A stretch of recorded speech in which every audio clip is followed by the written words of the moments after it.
So what is the cost of government corruption on the Philippine economy? Our next guest had the most optimistic forecast in our Business World poll for third quarter GDP. She had it in at 5.9% year on year. 3Q came in at 4%, far worse than the lowest in the same poll. But with us now for more is Sarah Tan, economist at Moody's Analytics, live from Singapore.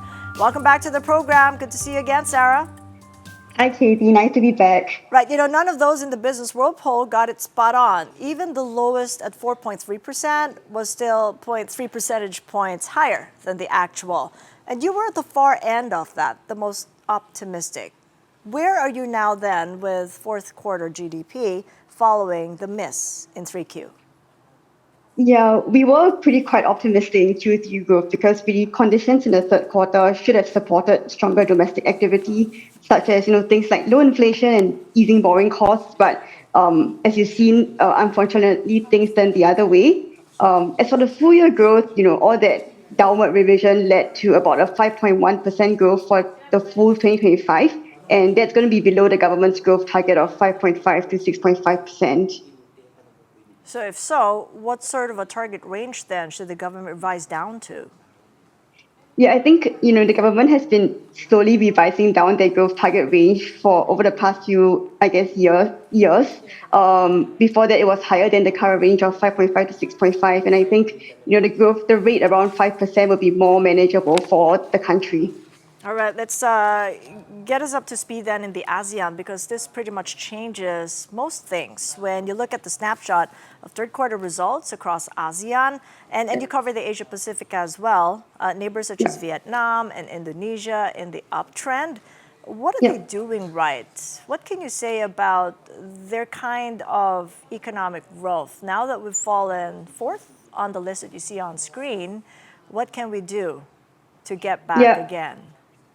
I think it's a little disappointing, right? Philippines was kind of on the front runner of this leaderboard. But really, the composition of the Philippine economy is such that we are very heavily dependent on the domestic economy. And so when things like controversies among, in the government happens, then that's going to weigh down business confidence, public confidence a lot. And really what the government should try to do is to increase that kind of confidence that was taken a hit in the third quarter with all the controversies that made them review their government spending again.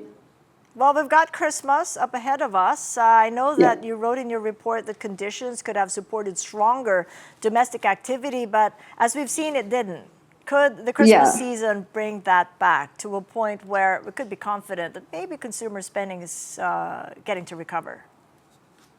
Well, if you asked me this question before the Q3 GDP came out, I'll definitely say yes. But now I'm a bit cautiously optimistic that will happen, right? Because all that holiday festive boost might be then dampened or have faded into the back view with the trumping of the poor government spending and poor appetite to, invest in the economy again. I know it's an intangible, really, because it gets down to consumer trust, doesn't it? Yeah. I mean, take away the holiday spend and that seasonal rush.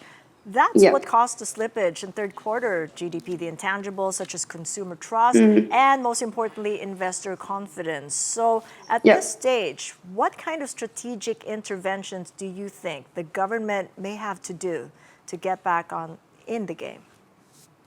Yeah, I think that's a really tough question because I think there are just a few ways that perhaps the government can look into it. Right, first really is perhaps to rebuild that trust in people again. Right, we have the state of calamity now, and that could ideally accelerate the disbursement of support for areas that were affected. Perhaps speeding up public spending would then be a positive signal to both investors and consumers that things are moving again.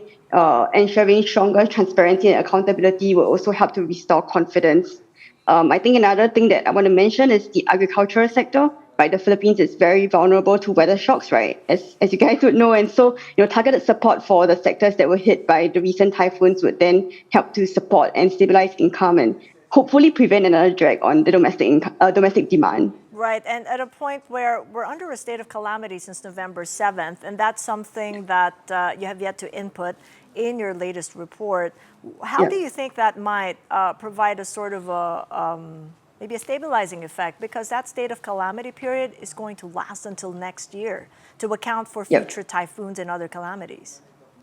Yeah, indeed. So I think that's a lot of that we are watching is for implementation, right? The state of calamity can be announced, but whether the quick release of emergency funds, control prices of basic goods and the speeding up of relief and rehabilitation work, all that, whether that turns out into something that's implemented efficiently is something that we are still watching and then later bringing in to build into our forecasts.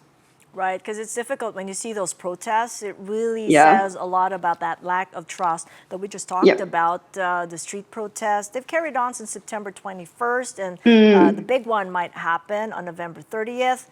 And that Yep. presents to us an elevated political risk premium that's keeping Mm-hmm. consumers from spending a big way again, and also the foreign and local investors funneling their money in here. Indeed, yeah.